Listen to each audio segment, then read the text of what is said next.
दरम्यान साताऱ्यामध्ये मवियाचं जोरदार शक्ती प्रदर्शन पाहायला मिळतंय। उमेदवारी अर्ज भरण्याआधी मवियाचा शहरामध्ये रोड शो सुरू आहे। उमेदवार शशिकांत शिंदे थोड्याच वेळामध्ये अर्ज भरणार आहेत आणि त्याआधी इथं जोरदार शक्ती प्रदर्शन केलं जाते। शरद पवार आणि मविया नेत्यांच्या उपस्थितीमध्ये हा अर्ज शशिकांत शिंदे भरणार आहेत आणि त्याआधी मवियाकडून इथं जोरदार शक्ती प्रदर्शन केलं जाते। त्याची ही थेट दृश्य आपण लोकशाही मराठीच्या माध्यमातून बघू शकतोय। तर शशिकांत शिंदे हे साताऱ्याचे उमेदवार आहेत मवियाचे आणि ते आज आपला उमेदवारी अर्ज भरत असताना या ठिकाणी शरद पवारही उपस्थित आहेत।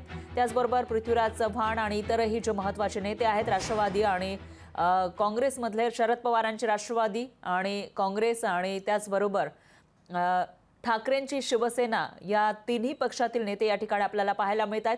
शरद पवार स्वतः इथं उपस्थित आहेत आणि शशिकांत शिंदे यांच्याकडून जोरदार शक्ती प्रदर्शन इथं केलं जातं। त्यानंतर अगदी थोड्याच वेळात ते आपला उमेदवारी अर्ज भरणार आहे।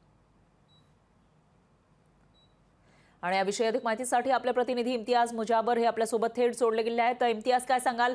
शशिकांत शिंदे आपला उमेदवारी अर्ज भरणार आहेत पण त्याआधी जोरदार शक्ती प्रदर्शन या ठिकाणी दिसून येते, काय अपडेट्स आहेत याविषयी?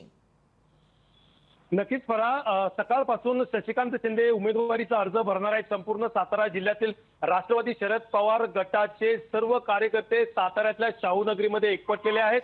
सकाळपासून वेगवेगळ्या गावातून तालुक्यातून पूर्णतः कार्यकर्ते शरद पवारांच्या विचाराला मानणारे कार्यकर्ते साताऱ्यातल्या शाहूनगरीत दाखल झालेले आहेत। गांधी मैदानातून ही रॅली मोठ्या हजारो कार्यकर्त्यांच्या संख्येने या ठिकाणी निघालेली आहे आणि ही रॅली आता थोड्याच वेळात शिवतीर्थावर पोहोचणार आहे। शिवतीर्थावर छत्रपती शिवाजी महाराजांना त्या ठिकाणी अभिवादन करून ही रॅली पूर्णतः जिल्हाधिकारी कार्यालयात अर्ज दाखल करण्यासाठी जाणार आहे।